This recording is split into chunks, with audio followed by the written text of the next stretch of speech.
আসসালামু আলাইকুম বন্ধুরা, সবাই কেমন আছেন? আমার কিচেন থেকে আজকে আপনাদের সাথে আরও একটা রেসিপি শেয়ার করব। গরুর পায়া বা নিহারি রান্না করার খুব সহজ একটা রেসিপি শেয়ার করব, যা দেখে নতুন যারা তারাও রান্না করতে পারবেন। এই রেসিপিতে আমি ম্যাক্সিমাম গোটা মশলাগুলো ব্যবহার করেছি। এক একটা পেঁয়াজকে 4-5 ফালি করে দিলাম। এখানে মোট 4টা পেঁয়াজ দিলাম, 4টা রসুন আর 8-10 টুকরো আদা দিয়ে দিলাম। এখানে মোট 3টা জয়ফল দিলাম, আর জয়ত্রী, দারুচিনি, এলাচ, গোলমরিচ, অর্থাৎ মাংস রান্না করতে যতগুলো মশলা লাগে সবগুলো মশলাই দিয়ে নিলাম। হলুদ, মরিচ, জিরা, ধনে পাউডার এবং স্বাদমতো লবণ দিয়ে নিলাম। বেশ খানিকটা পানি দিয়ে পুরো 2 ঘন্টার মতো জাল করে নিলাম। আজকের জন্য রান্না এখানেই শেষ। কালকে আবার হাঁড়িটিকে চুলায় চাপিয়ে দেবো এবং আরও 1 ঘন্টা রান্না করে নেব। প্রতিবারই প্রয়োজন ভেদে পানি ফুটিয়ে নতুন পানি অ্যাড করে দিয়েছি। আমার আম্মা বলেন, নলার হাড় যত বেশি কষানো হয় এটা খেতে তত বেশি স্বাদ হয়। এইভাবে টানা 2 দিন সকাল বিকাল 2 বেলা করে 2 ঘন্টা করে জাল করে নেব।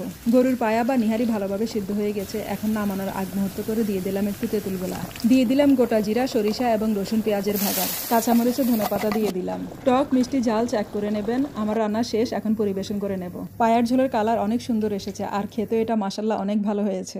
যারা পায়া রান্না করতে পারেন না অথবা আগে কখনো রান্না করেননি, তারা আমার রেসিপিটি দেখে ট্রাই করতে পারেন। যদি ভিডিওটি ভালো লেগে থাকে অবশ্যই একটা লাইক কমেন্টস করে দেবেন। সবাইকে অসংখ্য ধন্যবাদ। ভালো থাকবেন, সুস্থ থাকবেন। খোদা হাফেজ।